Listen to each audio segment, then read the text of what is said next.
bang, bang. Yeah, fucker. Bang it, baby. Crucify. Crucify. Flash. Crash. Smash. Radiation armies. Wow. Yeah. Radiation armies.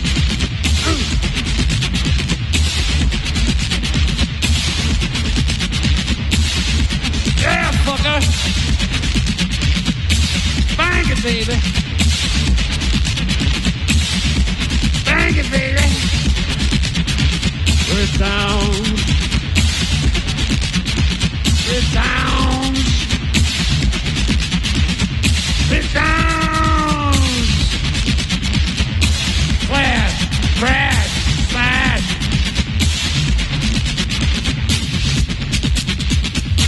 Flash, crash, smash.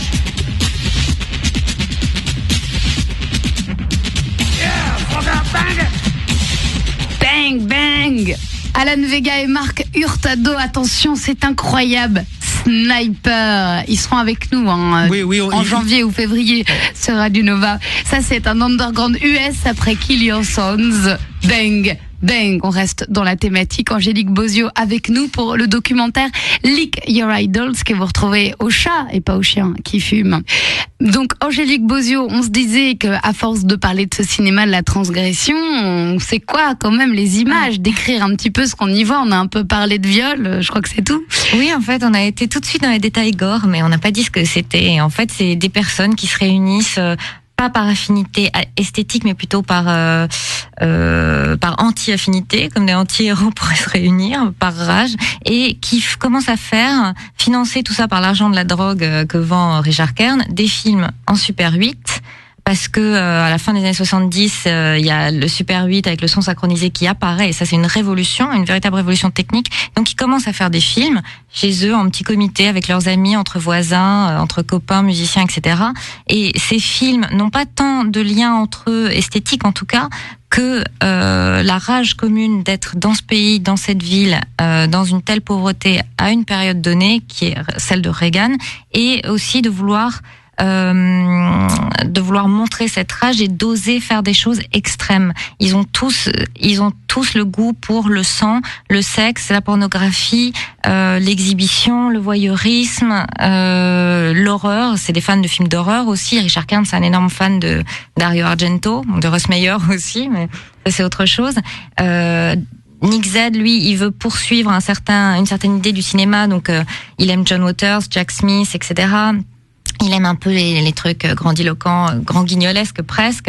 Voilà, donc c'est difficile de d'écrire parce que il y a pas de charte, c'est pas le dogme.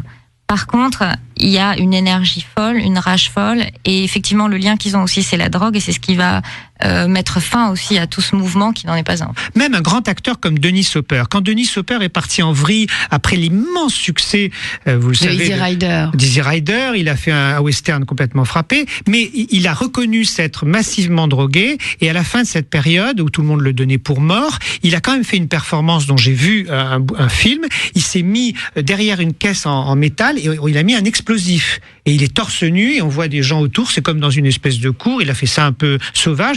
Donc on voit quand même un grand acteur hollywoodien, un peu peut-être déchu, mais qui fréquentait encore les plus grands de stars de ce monde, qui étaient vraiment avec les palmes d'or toute la journée, va jusqu'à la performance, fréquente les gangs, achète des toiles, se met à faire du tag, se fait sauter dans une caisse, et lui aussi, il y a une rédemption, il va se remarier, il va avoir un enfant, il va aller à la pêche. C'est très étrange, ces gens, qui vont jusqu'au bout du bout, près de la mort. Il va voter républicain.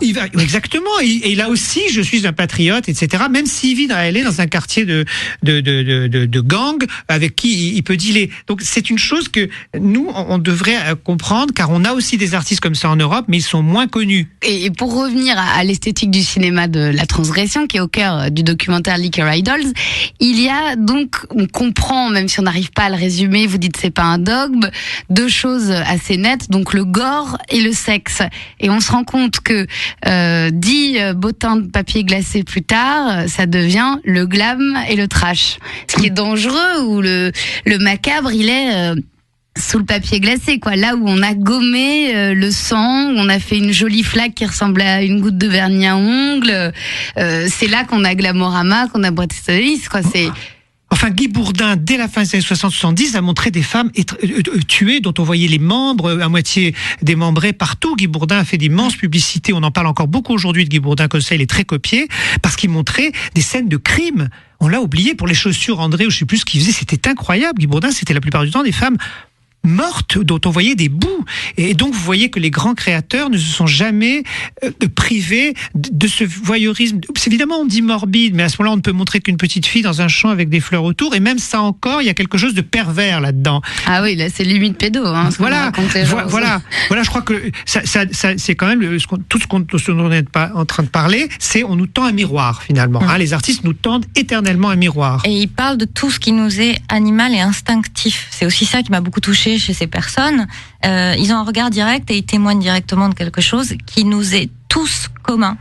Et voilà, ils ne montrent que ça, puisque c'est leur quotidien et on ne peut pas leur enlever ça. D'ailleurs, si vous ne réagissiez pas du tout à ces images, ces films, tout ce dont on vous parle, même ces sons, ces musiques, alors là, je dirais peut-être, bon, vous êtes à côté, vous n'êtes pas fait pour ça. Or, il n'y a pas de gens qui ne réagissent pas à ça, soit sentimentalement, affectivement, soit émotionnellement. Il y a des gens qui quittent les salles, des gens qui pleurent. Il y a des gens, on a raconté que dans les expos des premiers impressionnistes, les gens se mordaient aux expos. Sortaient dans la rue et mordaient les gens, et on disait pour ça que la peinture impressionniste était dangereuse. Voilà. Donc, mais c'était très sain cette réaction, puisqu'elle avait prouvé aux gens qu'on pouvait, voilà, et toujours finalement repousser. C'est pas repousser les limites, c'est pas la question. C'est ce que je dis toujours aux gens, de faire du mal ou de choquer. Il faut arrêter. Les journalistes français ressassent la provocation. Ce mot n'a pas grand sens à mon avis. Ils se rendent pas compte que eux-mêmes, je suis persuadé qu'ils font des choses provocantes. Vous voyez ce que je veux dire dans leur vie privée. On vient de voir comment